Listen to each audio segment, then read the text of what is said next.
मिक्सरच्या भांड्यामध्ये कोथिंबीर, काही कढीपत्त्याची पाने, हिरवी मिरची, 1 चमचा जिरं, अर्धा चमचा ओवा हे सगळं आपल्याला जाडसर वाटून घ्यायचं आहे.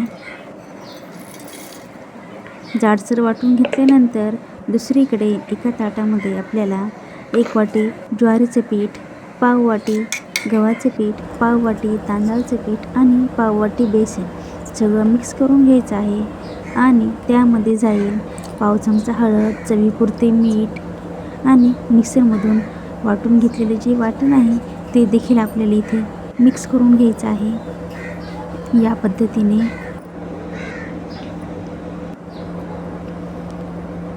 चवीपुरते मीठ टाकून घ्यायचे आणि वाटण इथे टाकून घेतलेलं आहे. सगळं व्यवस्थित मिक्स करून घेतल्यानंतर आपण इथे पाण्यात न भिजवता आंबट दही मी इथे घेतलेलं आहे. 1 वाटी आंबट दही घेतलेलं आहे आणि आपल्याला ते दही देखील टाकून घ्यायचं आहे. आधी व्यवस्थित पिठाला मिक्स करून घ्यायचा आहे. तो आपण वाटण जे मिक्सरमधून काढलेलं आहे ते वाटण मिक्स करून घ्यायचं आहे. पिठाला चोळून घ्यायचं आहे आणि 1 वाटी दही मी इथे मिक्स करून घेतलेलं आहे या पद्धतीने. आणि थोडंसं पाणी लागलं तर इथे टाकून घेऊ शकता आणि छान आपल्याला घट्टसर गोळा मळून घ्यायचा आहे. या पद्धतीने पाहू शकता. पिठाचे आपण 4 भाग करून घेणार आहोत, म्हणजे 4 गोळे. आणि इथे मी तवा घेतलेला आहे. इथे मी नॉनस्टिकचा तवा घेतलेला आहे. तुमच्याकडे जर लोखंडाचा तवा असेल तर तो देखील वापरू शकता.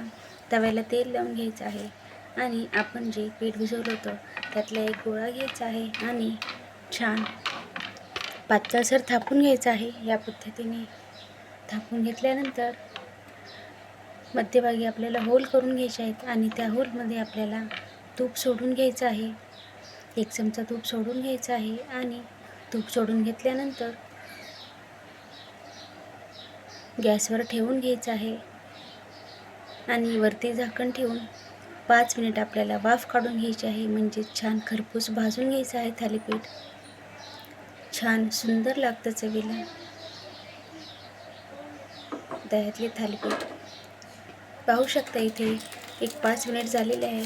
छान खरपूस भाजलेलं आहे थालीपीठ. याच पद्धतीने आपण दुसऱ्या बाजूने देखील भाजून घेणार आहोत.